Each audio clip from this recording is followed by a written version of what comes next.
O médico e filósofo suíço do século XVI, Philippus Aurelius, também conhecido como Paracelso, disse certa vez: todas as substâncias são venenos. Não existe nada que não seja veneno. Somente a dose diferencia o veneno de um remédio. É nesse momento que vocês me perguntarão o que isso tudo tem a ver com estes frasquinhos aqui. O que são os almíscares? Existe alguma diferença entre as várias dezenas de espécies que existem? E o que é esse tal de galaxolide? Será que ele tem alguma diferença em relação ao ambanolide? Será que o ambanolide é melhor que ele, é mais sofisticado? Como disse uma certa empresa recentemente? Falaremos acerca destas e outras questões neste vídeo.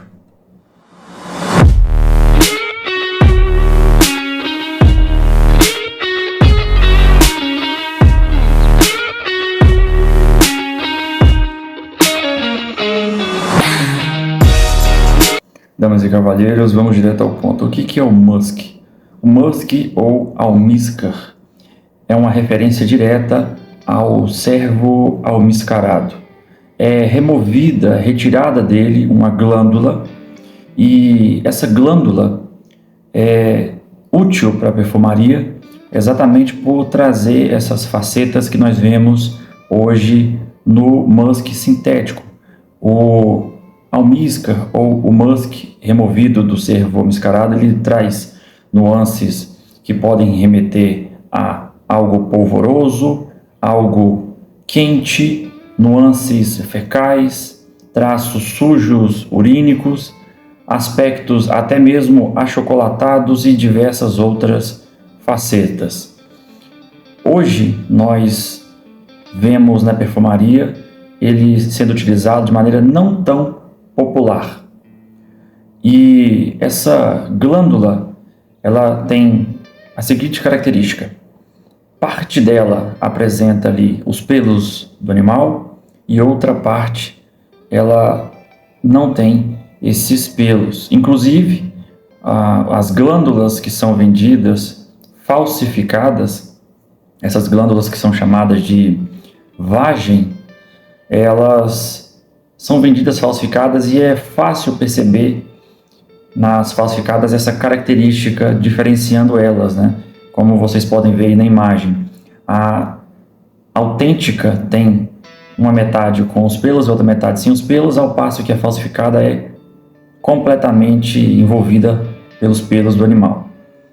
Também a parte interna, que é chamada de grãos, é falsificada, adulterada com algumas substâncias, porque o seu valor, o preço tão elevado, acaba atraindo os olhares aí dessas pessoas que vendem na maioria das vezes, de maneira totalmente clandestina. Hoje, dentro da perfumaria, a gente tem esse musk sendo utilizado, como já foi dito, de maneira não tão popular. Existe um repúdio, vamos dizer assim, mundialmente, por diversos tipos de movimentos, de defesas aí aos animais.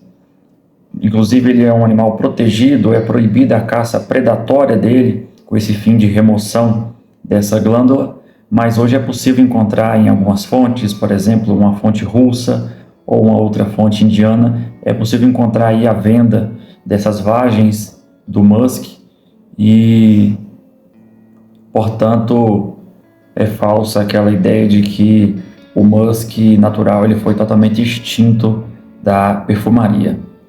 Outro ponto importante são os tipos, as variações químicas e naturais de musk que nós temos hoje dentro da perfumaria. Basicamente, nós temos o musk natural, como já foi exposto, a glândula que a gente chama de vagem, e tendo no seu interior os grãos. É possível colocar essa vagem do musk mergulhada no álcool de cereais durante um prazo de alguns meses para extrair as nuances aromáticas dele. Isso a gente chama de tintura. Além disso, nós temos o musk construído. Por exemplo, a gente tem o Animalis, por exemplo, que é um musk construído, uma mistura de diversas moléculas que trazem aí facetas diferentes para construir e representar o cheiro próximo de um musk. E temos ainda os musks sintéticos aí isolados, como nós temos aí esses musks brancos que a gente chama de musks sintéticos, Tonalide, Ambanolide, Exaltolide, Euvetolide. Temos aí inúmeras variedades de musks. Temos mais alguns aqui que eu vou explorar ainda mais para frente no vídeo, mas basicamente são essas as espécies de musks que nós temos na perfumaria atualmente. Sobre o surgimento do primeiro musk sintético. Em 1888, um cientista alemão, se não me engano, chamado Albert Bauer, ele estava ali estudando a síntese de explosivos, de TNT, e ele percebeu que ali, em meio aos seus estudos, ele sentiu um cheiro de algo agradável, almiscarado. Assim, nasceu o chamado nitromusk, que mais tarde foi aí banido da perfumaria exatamente por apresentar aí um grau alto de toxicidade para o organismo humano. Mais um tópico importante que deve ser destacado é o que é galaxolide.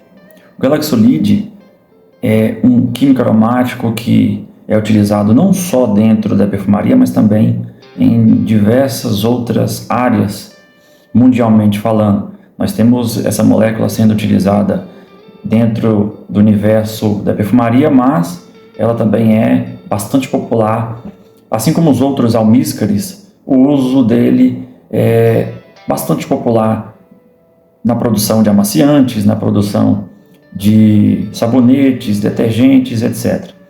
Uma curiosidade sobre ele é que nós temos aí estudos que mostram que 30% da população mundial é anósmica ao cheiro do galaxolide.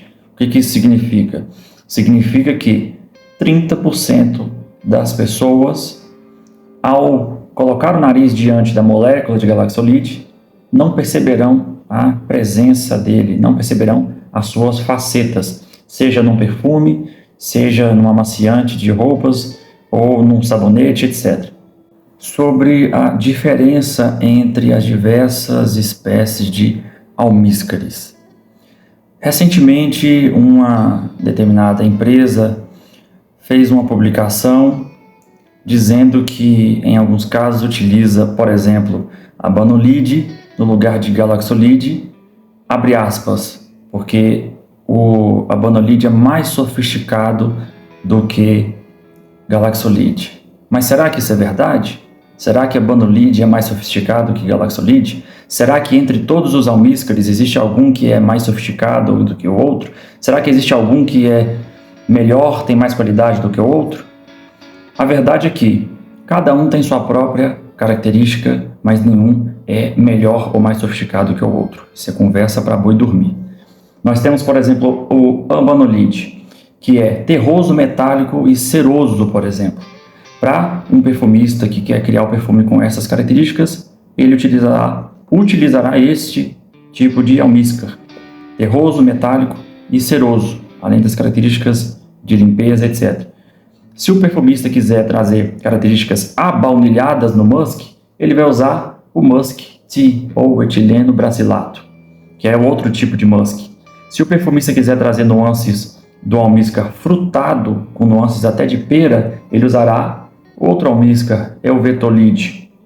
Todavia, se ele quiser, por exemplo, deixar um almíscar com características mais frescas, ele poderá usar o galaxolide, assim como também poderá usar outro que tem aqui também, o Tonalide, que tem características muito parecidas. Mas o perfumista ele decidiu utilizar um almíscar com a intenção de trazer um aspecto mais polvoroso. Aí ele pode trazer um musk ketone ou cetona de almíscar. E assim ele tem infinitas opções, outros diversos tipos de almíscar com características, cada uma especial e destacada em cada tipo de almíscar. Portanto, nós não temos essa premissa de que o almíscar X é melhor do que o Y, ou o almíscar X é mais sofisticado do que o Y.